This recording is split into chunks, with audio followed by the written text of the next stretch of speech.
আচ্ছা, তৃতীয় অধ্যায় হইতেছে, তৃতীয় অধ্যায়ের নাম হইতেছে রেসপন্সিভ ওয়েবসাইট এবং ফ্রেমওয়ার্ক। প্রথম কোশ্চেন, সিএসএস ফ্রেমওয়ার্কগুলো বর্ণনা করো। দেখ, মুখস্থ পড়া সব, তাও পড়াই দিচ্ছে আর কি, তুই তো করা।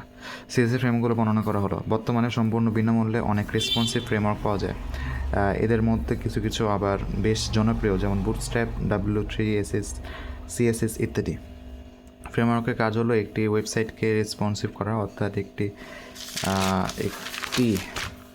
ওয়েবসাইটকে ভিন্ন ভিন্ন ডিভাইসে বিভিন্নভাবে প্রদর্শন করা হলো ফ্রেমওয়ার্কের একটি কাজ। মানে একটা কাজ, আরও অনেক কাজ আছে। মনে কর একটা ওয়েবসাইট ফেসবুক যদি আমি ক্রোমে কইরা পিসিতে অন করি, আর সেম ফেসবুক যদি আমি ফোনের ক্রোমে যদি অন করি, দেখতে কিন্তু আলাদা, লেআউটেও সব কিছু আলাদা। এই লেআউট আলাদা করাটা, এক এক ফোনে এক এক ডিভাইসে এক এক রকম দেখানোটা, এটাই বেসিক্যালি ফ্রেমওয়ার্ক। ঠিক আছে, অত লেখা লাগবে না, তুই খালি এটুকু লিখবি। জনপ্রিয় সিএসএস ফ্রেমওয়ার্কগুলো হলো Bootstrap, Tailwind CSS, Foundation, Bulma, UI kit. সর্বনিম্ন কোয়ালিটি 1% দূর জিপি। ইউআই কিট, নিম্নে এদের বর্ণনা দেওয়া হলো। বুটস্ট্র্যাপ, ওকে। সিএসএস ফ্রেমওয়ার্ক নিয়ে আলাপ করলে সবার আগে নাম আসবে বুটস্ট্র্যাপের। 2011 সালে টুইটার এটি রিলিজ করে। টুইটারে বুটস্ট্র্যাপ মূলত জনপ্রিয়তা পেয়েছিল রেসপন্সিভ ওয়েব ডিজাইনকে সহজ করে দেওয়ার জন্য। তখন সবেমাত্র মোবাইল রেসপন্সিভ টার্মটি জনপ্রিয়তা পাওয়া শুরু করেছিল। মুখস্থ করা ভাই, বুঝিসই তো।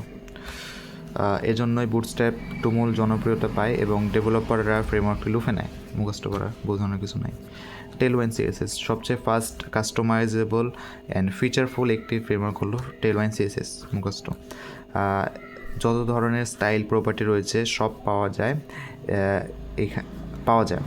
এখানে ইউটিলিটি ক্লাসের মাধ্যমে।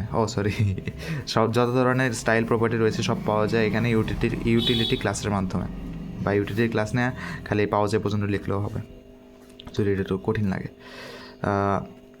মার্জিন, প্যাডিং, হেডার প্রপার্টিজ ইত্যাদি সব কিছুর জন্য কোনো ধরনের সিএসএস লিখতে হয় না, সব কিছু ইউটিলিটি ক্লাসের মাধ্যমে করে ফেলা যায়। আর এটির সবচেয়ে আকর্ষণীয় দিক হলো এর ফাইল সাইজ। এটির সাইজ অস্বাভাবিকভাবে ছোট। এটায় কোনো কম্পোনেন্ট প্রি ডিজাইন করে রেখে এর সাইজ বাড়ানো হয়নি।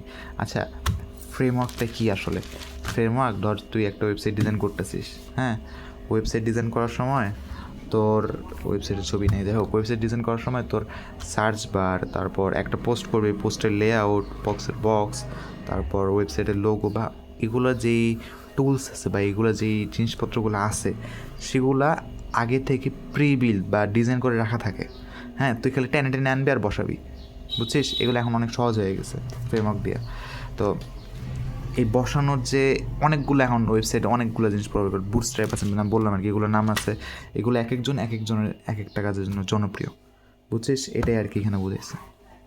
ফাইলস মানে এখানে আগে থেকে সার্চ বার বানায় রাখে না, এই জন্য ফাইলসের ছোটো। ফাইলস অস্বাভাবিক ছোটো।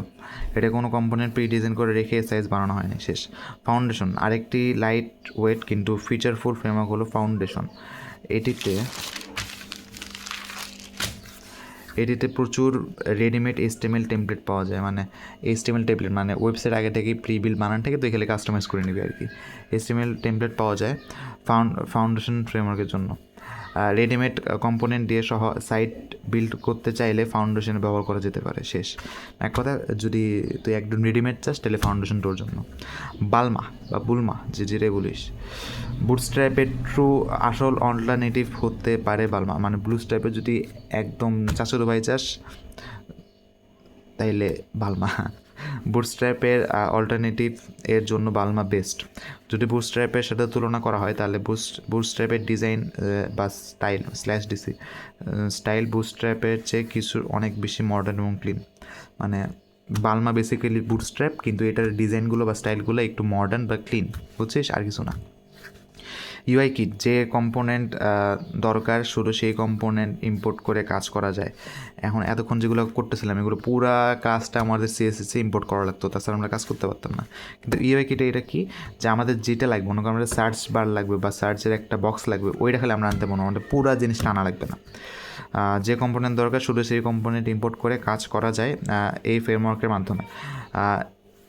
এটাই লেস বা স্যাস দিয়ে ইজিলি কি এক্সটেন্ড কিংবা কাস্টমাইজ করা সম্ভব, মানে এটা এক্সট্রা লাইন। এটা লেস বা স্যাস দিয়ে ইজিলি এক্সটেন্ড কিংবা কাস্টমাইজ করা সম্ভব। এক্সটেন্ড না দিয়ে তুই লেস বা স্যাস দিয়ে কাস্টমাইজ করা সম্ভব লিখলেও হবে, যদি কঠিন লাগে তো। শেষ, এটুকু লিখলেই শেষ, যথেষ্ট, আর লেখা লাগবে না।